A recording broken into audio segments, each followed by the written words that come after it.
Ambassador Hyun-woo sat at the long table and tried not to show his anger. The Galactic Council chamber was huge, with floating seats for different alien species. The walls were made of some blue crystal that glowed softly.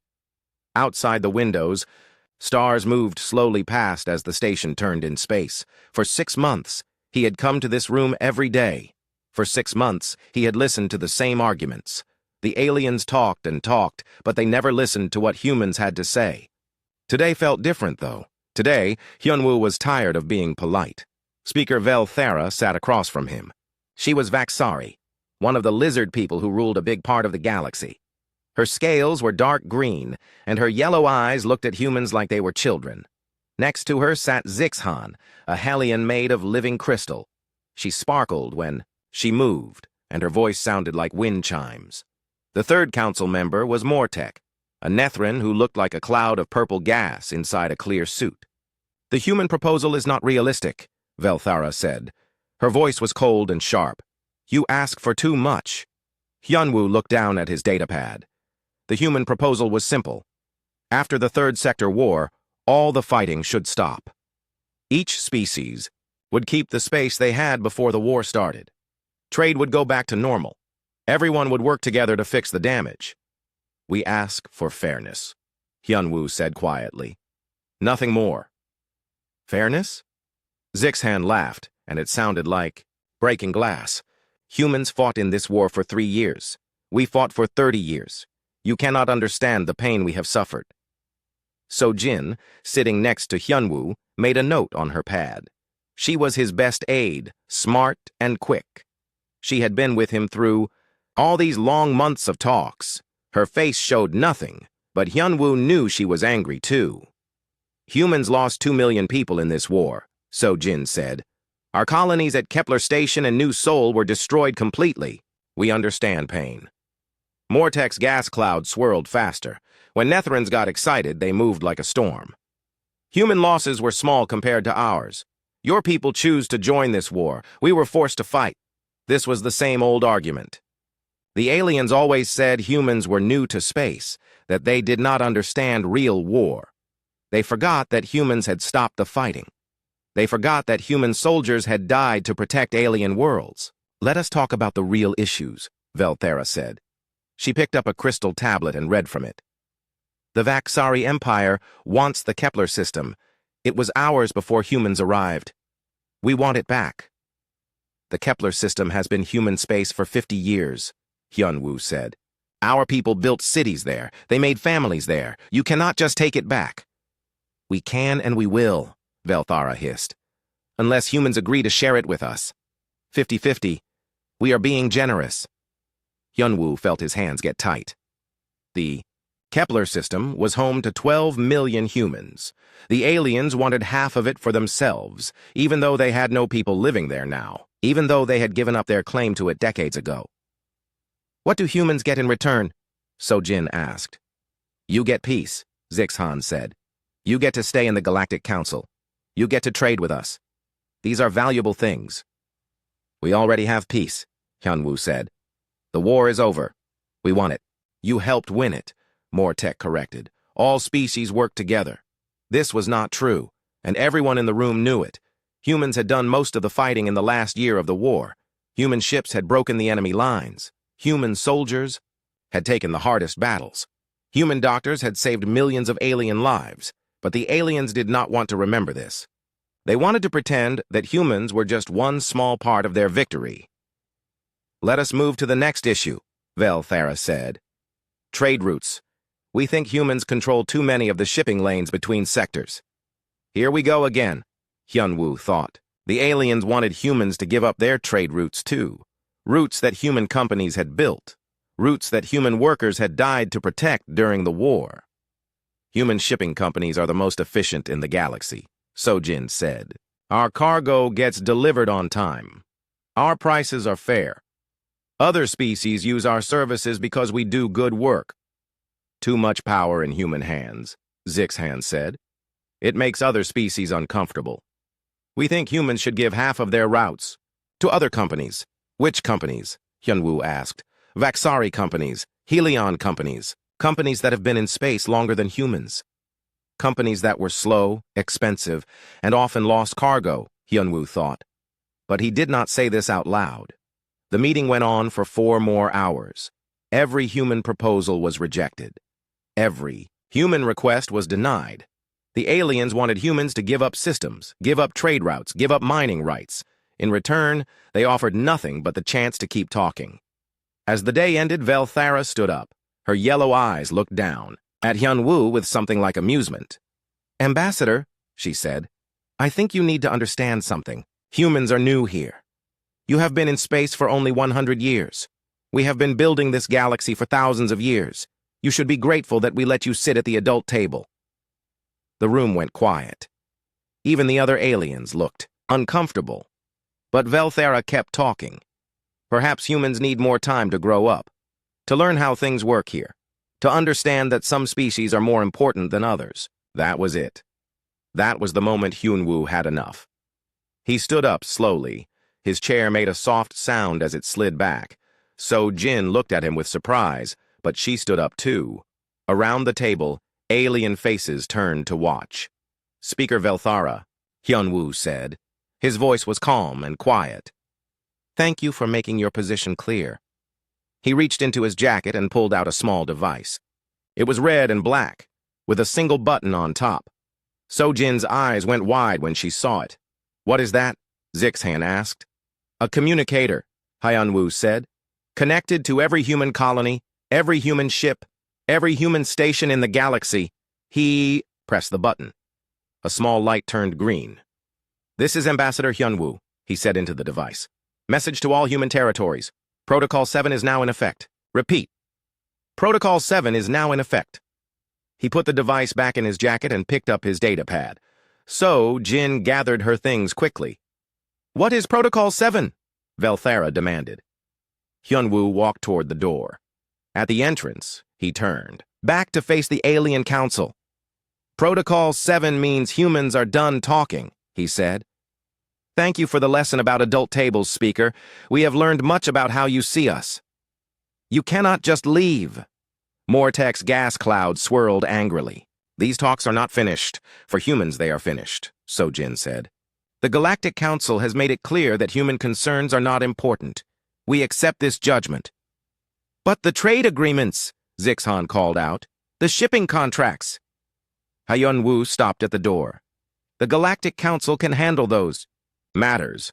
After all, humans are too young and inexperienced to understand such important things." He walked out of the chamber. Sojin followed him. Behind them, alien voices rose in anger and confusion.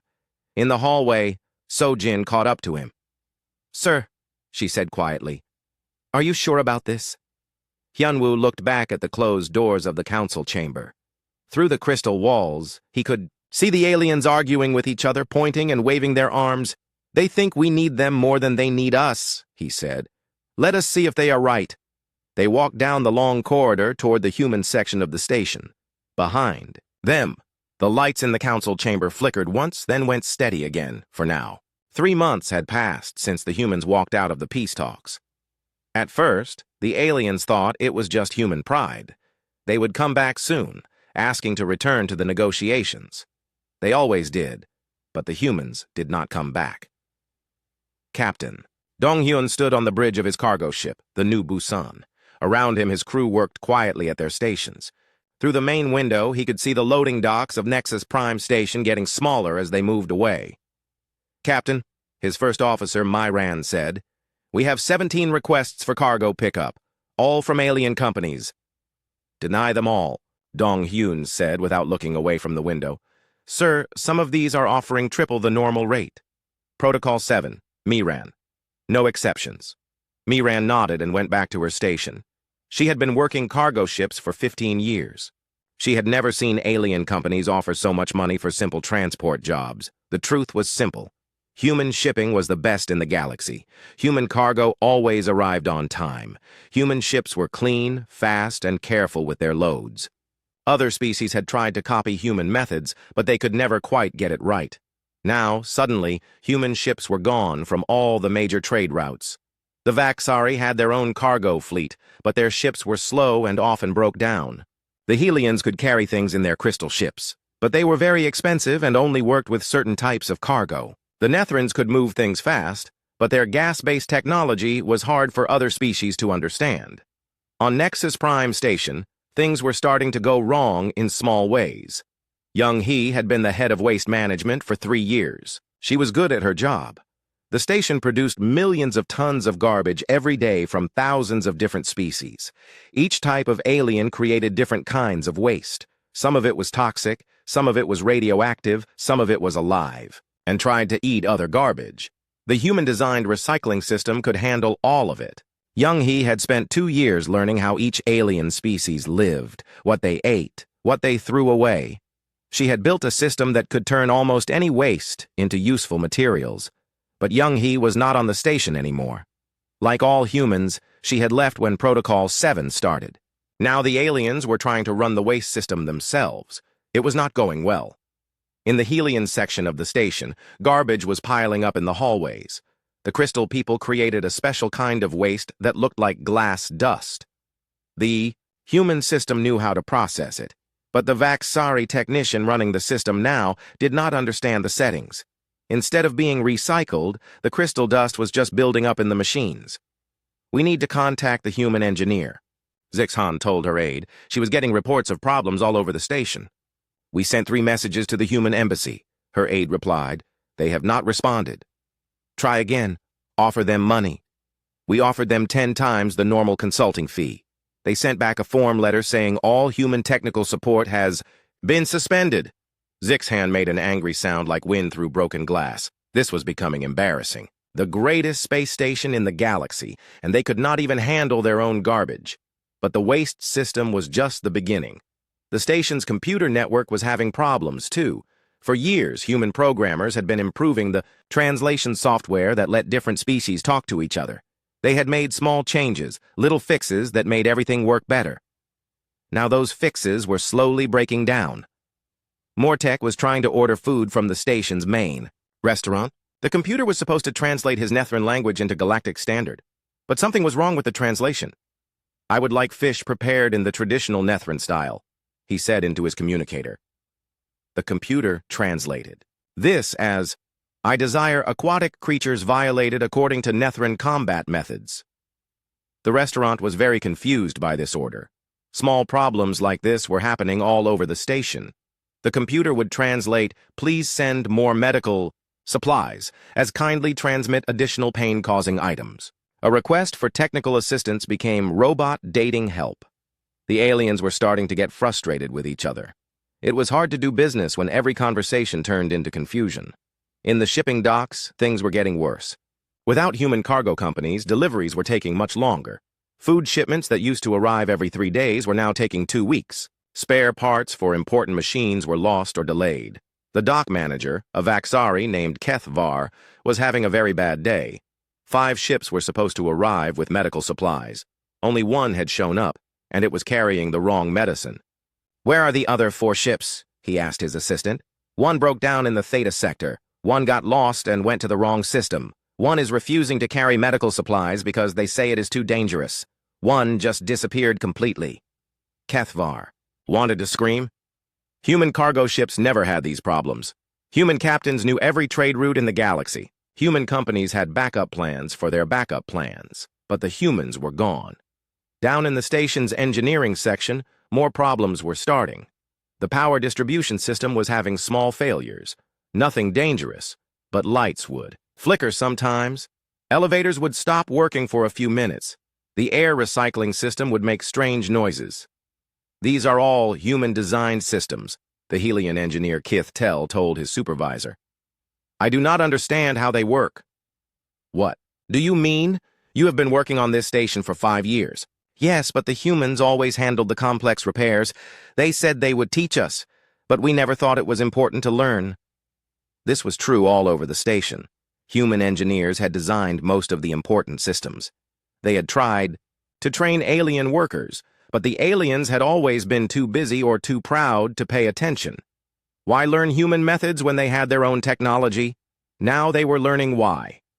Back in the Galactic Council chambers, Speaker Velthera was reading reports from across the galaxy. The news was not good. Trade between the Vaxari Empire and the Helian Confederacy was down 30%. Shipping costs had doubled. Several mining operations had stopped working because they could not get replacement parts. "This is temporary," she told the other council members. "The humans will come back. They need us more than we need them." But privately, she was starting to worry. Her own government was asking questions. Why were supply lines failing? Why were costs going up? Why could they not just replace the human companies with their own? The answer was simple, but hard to admit. Human companies were not just businesses. They were systems, networks, relationships built over decades. They knew which planets needed what supplies. They knew which routes were safe and which were dangerous. They knew how to handle emergencies. Other species had focused on building bigger ships or faster engines. Humans had focused on making everything work together smoothly. On the outer edge of human space, Admiral Tae-min was reading the same reports that worried Velthara. His fleet was positioned near the border with alien territory, but they had not moved in 3 months. "Sir," his communications officer Yun-Su said, "we are getting requests for help from 17 different alien worlds. Pirates, shipping problems, technical failures." "What do our orders say about helping alien governments?" Tae-min asked.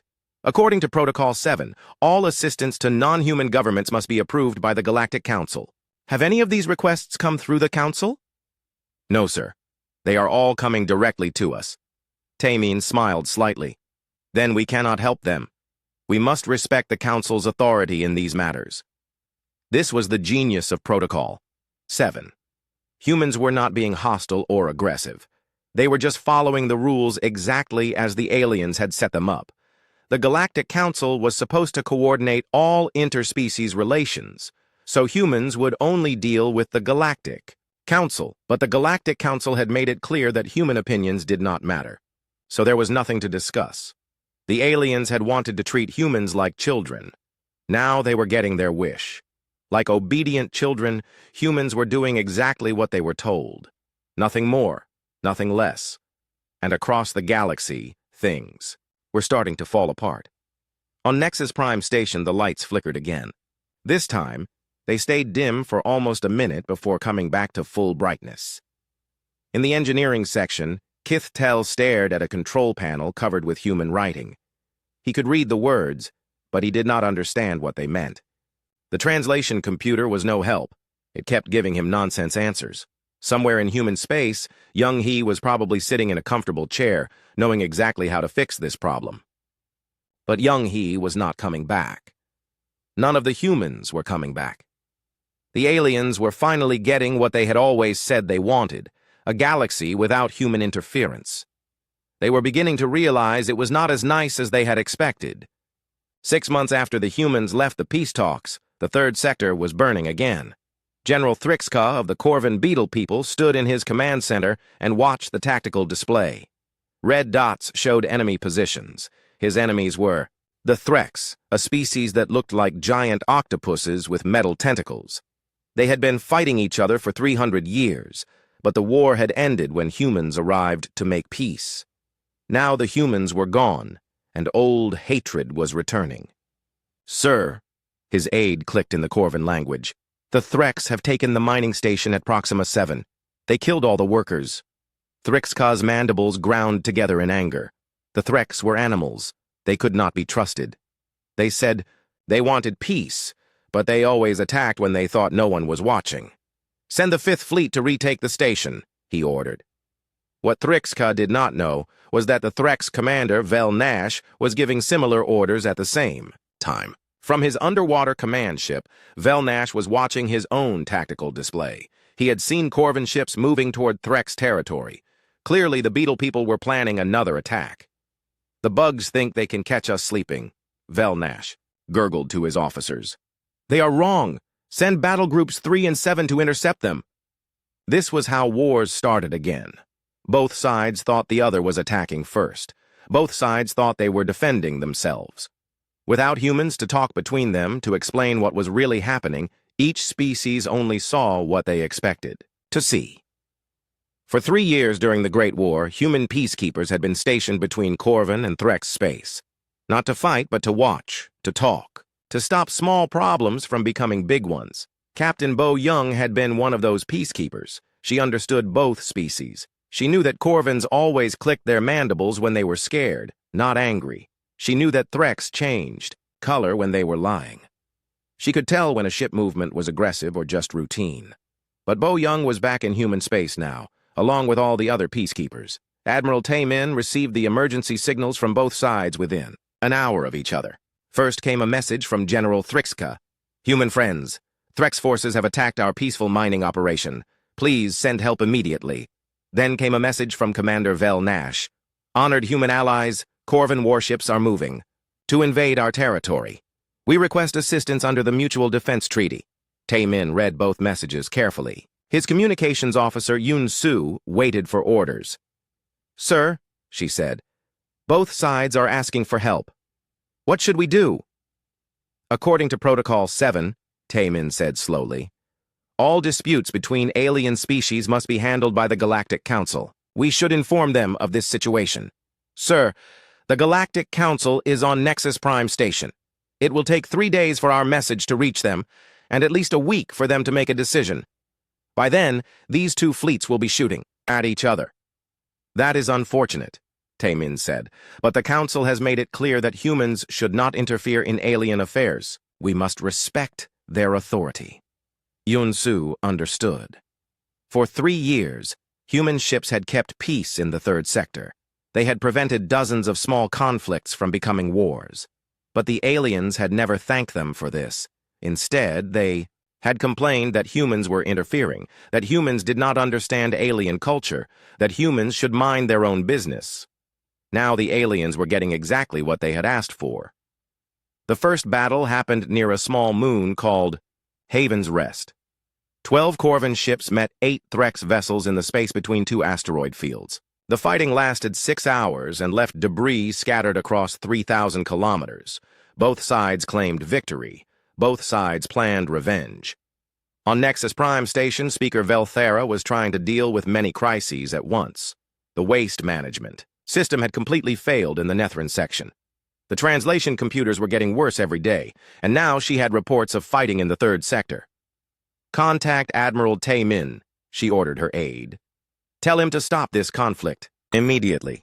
"Ma'am, we have been trying to contact human military forces for 3 days. They keep sending us form letters saying all requests must go through proper diplomatic channels." "What diplomatic channels?" "We are the diplomatic channels." "Yes, ma'am. But the humans say they are no longer participating in council negotiations. They refer us to their old proposals from 6 months ago." Velthara wanted to bite something. The human proposals from 6 months ago were exactly what the council had rejected. Equal treatment, fair trade agreements, shared decision-making. All the things the aliens had said were impossible. What about the human ambassador, that Hyunwoo person? He returned to Earth 3 months ago. The human embassy here is now run by a junior clerk who says he can only accept formal written complaints. While Velthera struggled with bureaucracy, the situation in the third sector was getting worse. The Corvin-Threx conflict was spreading to other systems. Trade routes were closing as merchant ships fled the fighting. Civilian stations were evacuating their populations. But there was another problem that was even bigger, though most aliens had not noticed it yet. The galaxy's information network was breaking down. For 50 years, the galactic communication system had grown larger and more complex. Messages, data, entertainment, news, everything flowed through a network of quantum relays and transmitter stations. The system was so big and complicated that no single species could manage it all. But humans had become the network's maintenance specialists, not because anyone asked them to, but because they were good at fixing things. Human engineers like Minho and Yunji had spent years learning how each piece of alien technology worked together. The quantum relays needed constant adjustment. Each one was slightly different, built by different species with different ideas about how technology should work. Keeping them all talking to each other was like conducting an orchestra where every musician played a different instrument and read different sheet music. Humans had been very good at this job. They understood how to make incompatible systems work together.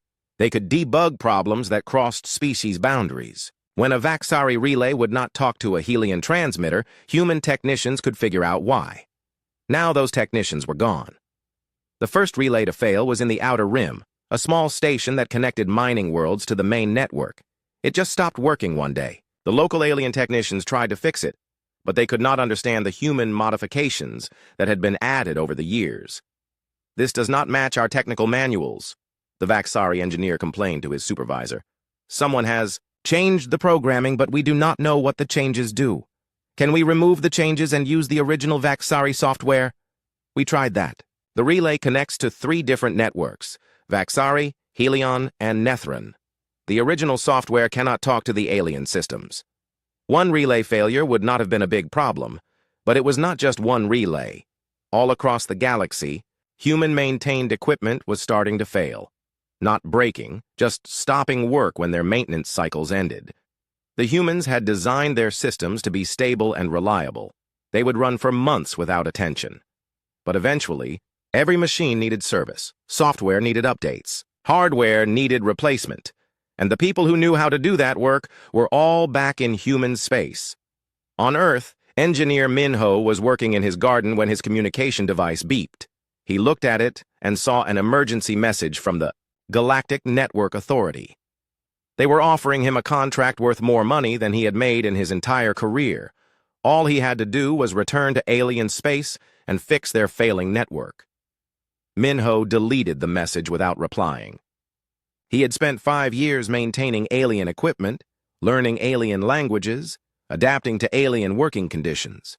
And what had he gotten for it? Complaints that humans were taking jobs from aliens, accusations that humans were trying to control alien technology. Now they wanted him back, but only because their systems were failing. Minho went back to watering his tomatoes.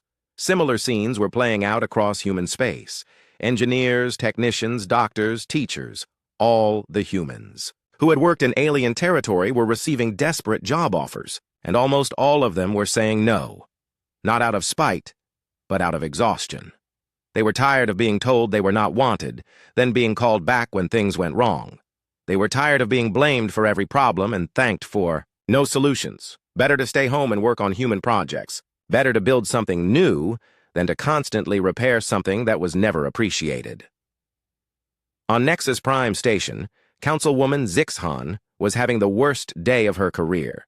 The Crystal People's main communication link to their home worlds had gone dark. 3 trade disputes were waiting for resolution, but she could not contact the parties involved. The station's computer system had translated her lunch order as a marriage proposal to a Vaxari admiral. "How did we let this happen?" she asked her aide. "Ma'am, I think we became too dependent on human systems. They were so good at making things work that we stopped learning how to do it ourselves. So what do we do now? We could try to hire them back." "The humans? They walked out on us. They abandoned their responsibilities." "With respect, ma'am, we told them their responsibilities were not impo." 10 months after the humans left, Luxari Prime was dying. The crystal city of Velkintha had once been the most beautiful place in the galaxy. Towers of living crystal reached toward the sky, glowing with soft rainbow light. The Luxari people were proud of their cities. They said their architecture was art that other species could never understand. But now the towers were going dark. Luxari architect Kith Mar walked through the dim streets and tried not to cry. Her people did not cry the way humans did, but their crystals could grow dull with sadness. And Kithmar felt very sad as she watched her city fail. The problem was power. Luxari cities needed enormous amounts of energy to keep their crystal towers glowing. For decades, they had used power distribution systems designed by human engineers. The systems were complex, but they worked perfectly. They took energy from the planet's core and spread it evenly throughout the city. The human engineers had tried to teach Luxari technicians how the systems worked. But the Luxari had not paid attention. Why learn about boring power systems when they could focus on beautiful crystal art? Now the human engineers were gone, and the power systems were failing. One by one, "We need to contact the human engineer," Kithmar told her supervisor. "The one who designed our main power grid. His name was Jae Sung, I think?" "We tried," her supervisor replied. his crystals flickering with frustration. We offered him 10 times his old salary. He sent back a message saying he was busy working on a human colony project. What about other human engineers? They are all busy, building things for humans instead of fixing things for us. This was happening all across the galaxy. Human engineers, doctors, teachers, and technicians were getting job offers every day from desperate alien governments. But most humans were saying no. Not because they were angry, but because they had found something better to do with their time. On the human colony of New Incheon, engineer Jae Sung was indeed busy. He was designing a new type of space station that would use solar energy more efficiently than anything built before. It was exciting work, much more interesting than maintaining old alien power systems. Sir, his assistant Hyojin said, we have another message from the Luxari. They are offering us a 5-year contract worth more money than our entire colonial budget. What do they want us to do? Fix their power grid, train their technicians, basically do all the work they should have learned to do themselves years ago. Jae Sung looked out the window of his laboratory. Outside, he could see the construction site for the new station. Human workers were building something that had never existed before. They were creating, not just repairing. Send them our standard reply, he said. We are not available for maintenance contracts at this time. While the Luxari cities went dark, other worlds were facing different problems. On Merdai Deep, the underwater cities of the aquatic aliens were losing their environmental controls. The Merdai lived at the bottom of their ocean, in pressurized domes that kept the water at exactly the right temperature and chemical balance. The domes had been designed by a human marine engineer named Ji-hoon. He understood both biology and engineering, a rare combination. He had spent 3 years learning how Merdai bodies worked, what they needed to stay healthy. But Ji-hoon was back on Earth now, working on underwater farms that would help feed the growing human population. Without proper maintenance, the Merdai cities were becoming uninhabitable. The water was getting too warm in some areas, too cold in others. The chemical balance was wrong, making the Merdai sick. We are dying down here, Merdai leader Vel Aqua sent in a desperate message to the Galactic Council. Our children cannot survive these conditions. We need the human engineer to return. But the Council could not make humans return. They had no authority over human space anymore. The worst crisis was happening on the agricultural worlds. For 30 years, human scientists had been working with alien farmers to improve crop yields. It had started as a simple trade arrangement. Humans would share their farming knowledge, and aliens would share their unique plants and animals. But it had become much more than that. Human xenobotanist Ji-hoon and his team had developed new farming techniques that could feed billions. They had created hybrid crops that could grow in different alien environments. They had solved nutrition problems that had existed for centuries. The Vaxari homeworld had always struggled to feed its large population. Their traditional crops were low in protein, and Vaxari children often suffered from malnutrition. But human scientists had developed a new grain that grew well in Vaxari soil and provided all the nutrients young Vaxari needed. Now, 10 months after the humans left, that grain was failing. The plants are dying, Vaxari farmer Keth Soil reported to his government. They grow for a few weeks, then turn brown and stop producing seeds. Agricultural Inspector Mech Harvest came to examine the fields. What she found worried her. The thus hybrid grain needed special care that only the human scientists understood. Without the right fertilizers and growing techniques, it could not survive. Where are the human agricultural advisors? She asked. Gone. All of them. They left when the peace talks ended. Do we have records of their growing methods? Some. But the records are in human writing, and much of the information was never written down. The humans said they would teach us gradually, over many years. Years they no longer had. Similar problems were happening on dozens of worlds.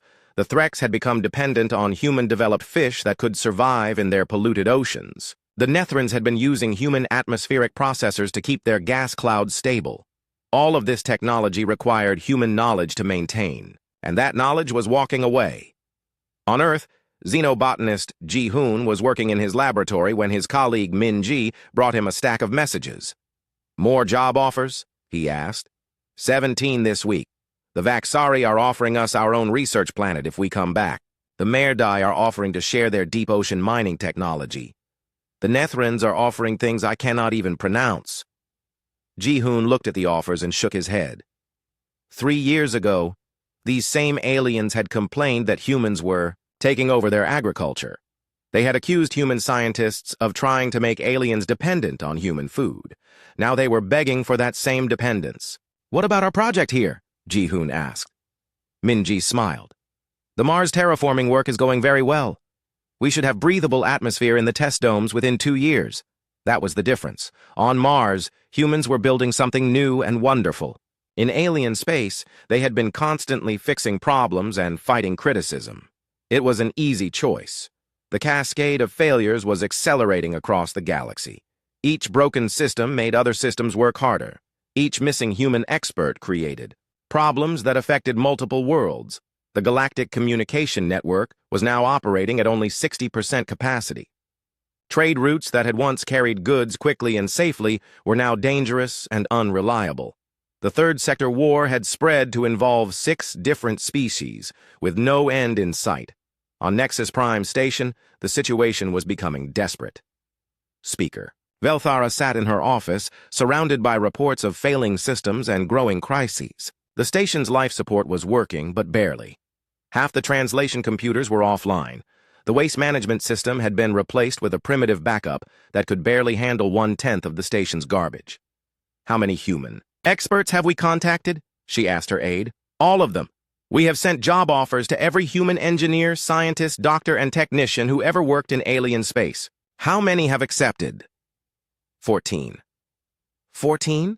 Out of how many? Approximately 8,000. Velthara felt her scales grow cold. 8,000 human experts, and only 14 were willing to return. Why are the others refusing? What do they want? According to their replies, most of them are busy with human projects, building new colonies, developing new technology, exploring new star systems. Offer them more money. "Ma'am, we have offered salaries that are 10 times what we used. To pay, some have been offered ownership of entire planets. They are still saying no." Velthara was beginning to understand something that frightened her. The humans were not refusing to come back because they were angry. They were refusing because they had found something better to do. For decades, humans had been the galaxy's maintenance crew. They had fixed alien problems, maintained alien systems, served alien needs. They had been good at it, but it had always been temporary work, fixing things that broke instead of building things that were new. Now they were building their own future instead of maintaining someone else's past. "What about the Galactic Council?" Velthara asked. "Can we not order them to return?" Her aide looked uncomfortable. "Ma'am, humans are not members of the Galactic Council anymore. They withdrew their membership when they left the peace talks." "They what? When did this happen?" 3 months ago. A formal letter arrived stating that humanity was resigning from the council and would handle their own affairs independently. Velthara stared at her aide. "And no one told me this? You were busy with the waste management crisis and the communication system failures and the war in the Third Sector. Too busy putting out fires to notice that the fire department had quit." That night, Velthara stood in her office and looked out at the stars. Somewhere out, though, 14 months after the humans walked away, the galaxy was in chaos. The Third Sector War had become the Third Sector Wars, plural. What started as fighting between Corvins and Threks had pulled in 4 more species. The Merdai thought the Threks were trying to poison their oceans. The Luxari believed the Corvins were stealing their energy crystals. Each species saw threats everywhere and trusted no one. Without human peacekeepers to explain what was really happening, every accident became an attack. Every misunderstanding became a reason for war. But the wars were not the worst problem. The worst problem was the plague. Dr. Su-min had been the galaxy's leading expert on the synthonic plague. She had spent 8 years studying the disease that could jump between different alien species. It was one of the most dangerous things in the galaxy, a virus that learned how to infect new types of biology. The plague had been controlled for 15 years. Human medical teams, led by doctors like Su-min, had developed treatments that worked for all known species. They had created monitoring systems that could detect new outbreaks before they spread. But Sumin was on Mars now, working on medical challenges for the terraforming project, and the plague was back. It started on a mining station in the Outer Rim. 3 Vaxari workers got sick with something that looked like radiation poisoning. By the time local doctors realized it was the plague, it had already jumped to 2 other species working on the station. The local medical team tried to use the old human treatments, but the plague had evolved. The medicine that used to work was now useless. "We need to contact Dr. Sumin immediately," the station's chief medical officer told his staff. "She knows more about this disease than anyone else." They sent 17 urgent messages to human space. They offered Dr. Sumin anything she wanted: research funding, her own hospital, a fleet of medical ships. Dr. Sumin sent back a short reply. "I am no longer available for consulting on alien medical issues. Please contact the Galactic Health Authority for assistance." But the Galactic Health Authority had no one who understood the plague as well as the humans did. Their experts had always depended on human research and human knowledge. The plague spread to 3 star systems before anyone realized how fast it was moving. By then, it was too late to contain. On Nexus Prime Station, the crisis was getting worse every day. Basic systems were failing throughout the station. The artificial gravity had fluctuations that made people sick.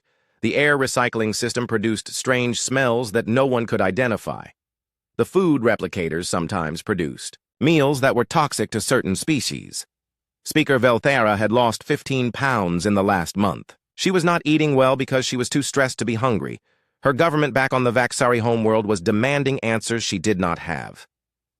"The situation is beyond our control," she admitted to the other council members during their daily crisis meeting. "We need help." "Help from whom?" asked Zixhan. The crystal woman's usual bright glow had dimmed to a faint flicker. "We have contacted every species in the galaxy. No one has the expertise we need." "There is one species we have not asked," said Mortech. The Nethran's gas cloud was moving slowly, a sign of deep thought. "The humans. The humans abandoned us," Velthera hissed. "They walked away from their responsibilities, did they? Or did we tell them to leave?" The question hung in the air like a bad smell. Everyone in the room knew the answer, but no one wanted to say it. Finally, Zixhan spoke. "We need to swallow our pride. The station is dying. Our worlds are sick. Our people are fighting wars we cannot stop. If humans can help, we should ask them." "And what makes you think they will help us?" Velthara asked. "After everything we said to them?" "I do not know," Zixhan replied. "But we have to try." The message they sent to human space was very different from their previous communications. It was not an order or a demand. It was not even a business offer. It was an apology. "To the human government and people," the message began. "The Galactic Council acknowledges that we have made serious errors in judgment. We recognize that we failed to appreciate the contributions humans made to galactic civilization. We failed to listen when you tried to share your knowledge and experience. We dismissed your concerns and treated your people with disrespect." The message went on for several pages. It admitted specific mistakes. It acknowledged that humans had been trying to help, not control. It recognized that human expertise had been holding the galaxy together in ways no one had understood. "We do not expect forgiveness," the message concluded. "We do not expect you to solve our problems for us. But if there is any possibility of cooperation, any chance to rebuild the partnership we foolishly destroyed, we humbly ask for that opportunity." The message was sent to Earth, to every human colony, to every human ship in space. For 3 days, there was no reply.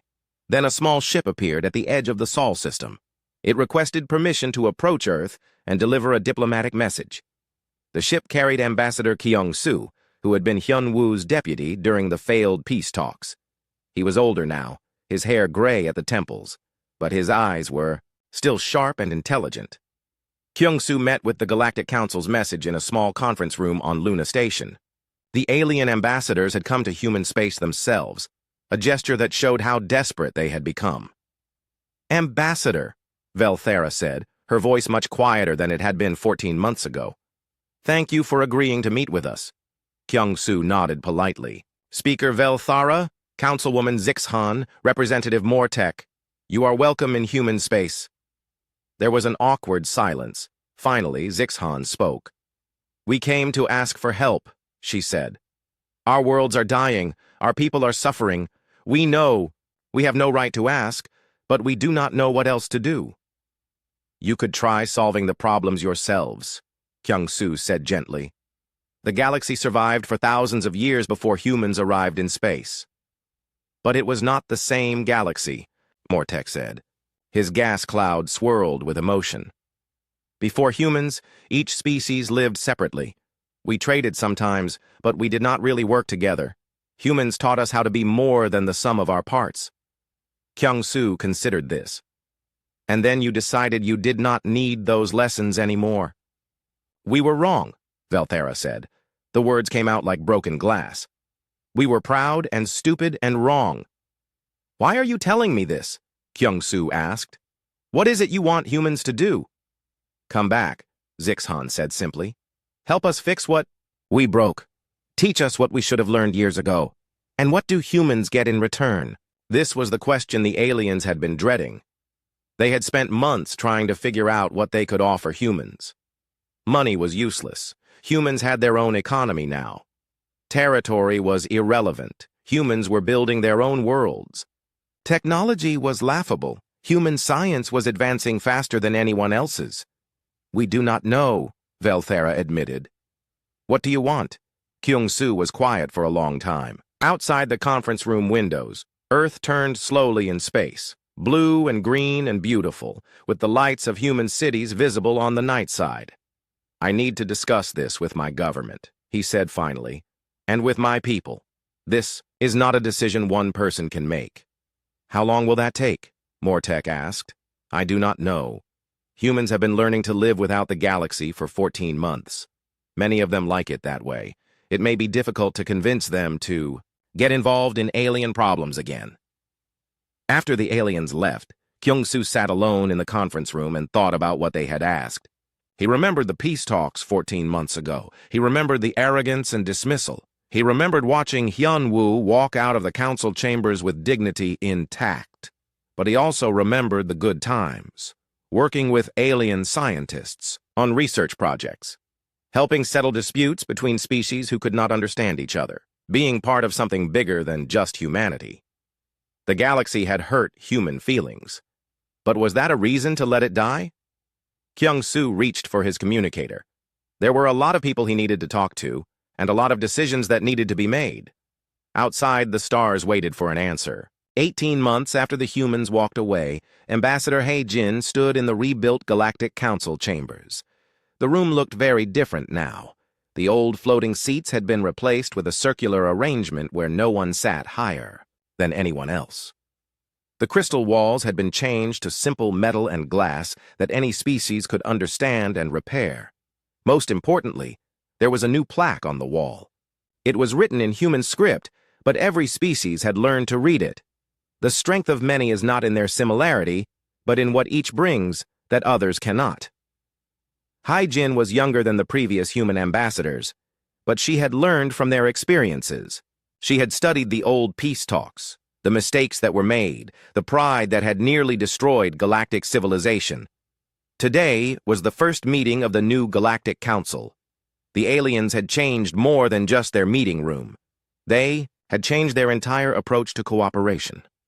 Ambassador Hae-jin, said Thekmar, the new council speaker. The Nethran's gas cloud swirled with respectful greeting patterns. Thank you for agreeing to return to the council. Thank you for the invitation, Speaker Thekmar, Hae-jin replied.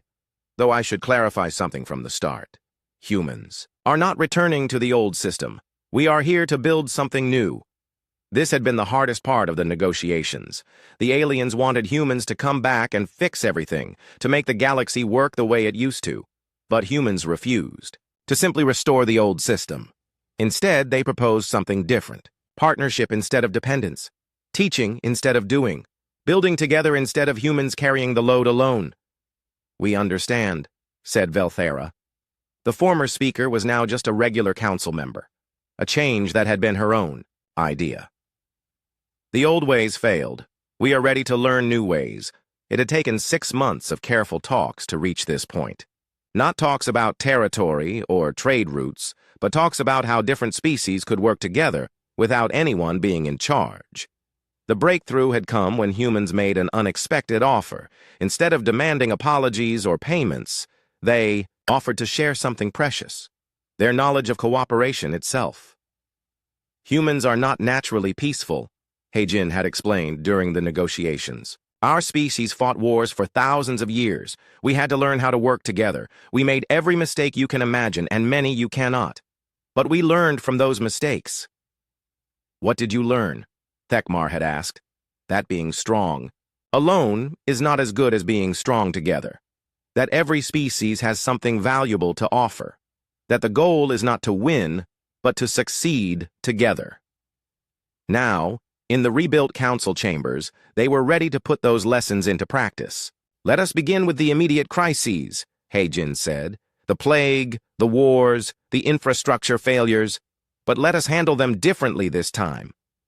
The new approach was revolutionary.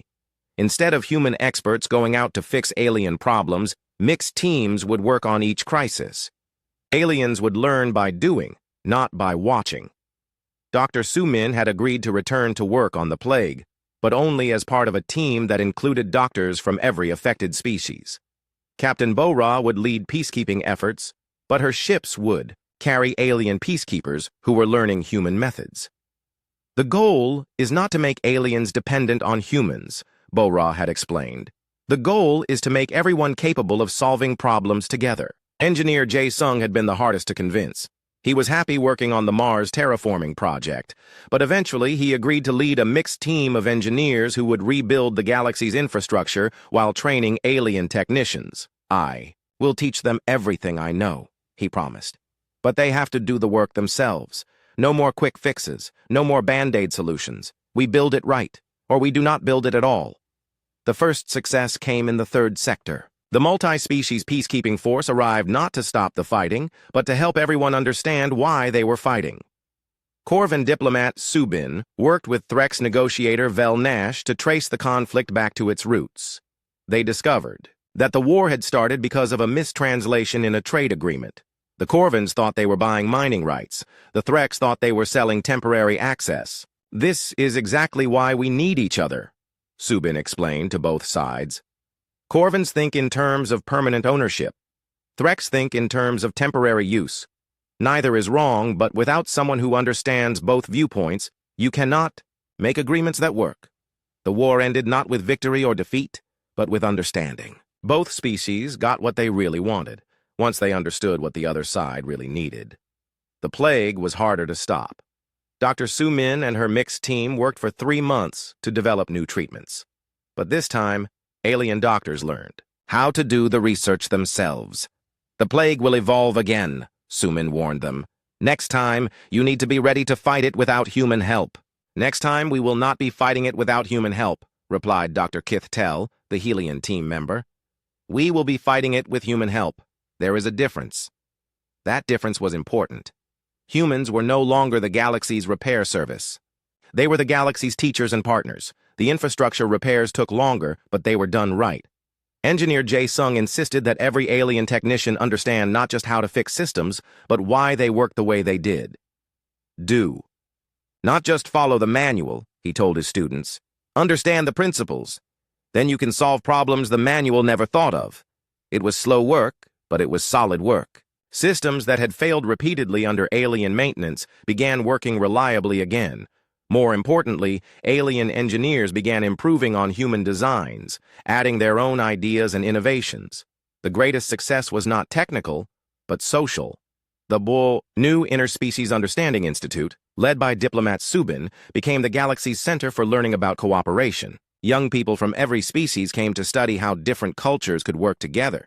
They learned human methods, but they also learned Vaxari patience, Helion precision, Nethran flexibility, and dozens of other cultural strengths. The goal was not to make everyone think like humans, but to help everyone think like citizens of the galaxy. Each species brings something unique, Subin taught her students. Humans are good at adaptation and cooperation, but Vaxari are better at long-term planning. Helians are better at systematic thinking. Netherans are better at seeing patterns. Alone, each of us is limited. Together, we can solve any problem. The Institute's first graduating class included a mixed team that designed a new type of space station. It used Helian crystal technology for structure, Netheran gas dynamics for life support, Vaxari mineral processing for construction, and human integration methods to make it all work together. The station was more efficient than anything any single species could have built alone. 2 years after the new partnership began, Ambassador He Jin stood once again in the council chambers. But this time, she was not alone at the human station. She was joined by Ambassador Kyung Min, who represented the human Vaxari joint colonies, and Ambassador Tai Hoon, who spoke for the Multi-Species Research Consortium. Humans were no longer a separate group in the council. They were part of dozens of interspecies partnerships that crossed old boundaries. The quarterly reports show remarkable progress, Speaker Thekmar announced. Trade efficiency is up 40%. Interspecies conflicts are down 80%. Scientific advancement has accelerated across all fields. More importantly, added Councilwoman Zixhan, we are all learning. Every species is getting stronger and smarter by working with others. He Jin smiled. This was what humans had always wanted. Not to be superior, but to be useful. Not to control, but to contribute. There is still much work to do, she said. The galaxy is vast, and we have only begun to explore what we can accomplish together. But we have learned the most important lesson. Which is, asked Velthara, that our differences are not problems to be solved. They are strengths to be celebrated. Each species sees the universe differently. Each has knowledge and skills the others lack. When we combine our different viewpoints, we see more than any of us could see alone. Outside the council chamber, windows. The stars shone with the same light they always had, but the galaxy they illuminated was different now. It was not a collection of separate species competing for resources. It was a community of different peoples working together toward common goals. Human ships still flew the trade routes, but now they carried mixed crews. Human engineers still maintained critical systems, but now they worked alongside alien colleagues who truly understood the technology. Human diplomats still helped settle disputes, but now they were part of a larger network of peacekeepers from every species. The old galaxy had been a place where humans were the invisible workforce holding everything together. The new galaxy was a place where everyone held it together, each contributing their unique strengths to the whole. And in the center of it all, the simple plaque reminded everyone of the truth that had taken so long to learn. The strength of many is not in their similarity, but in what each brings that others cannot. The galaxy had almost died learning that lesson. But now that they understood it, they were building something better than anyone had ever imagined possible. Something that could only exist when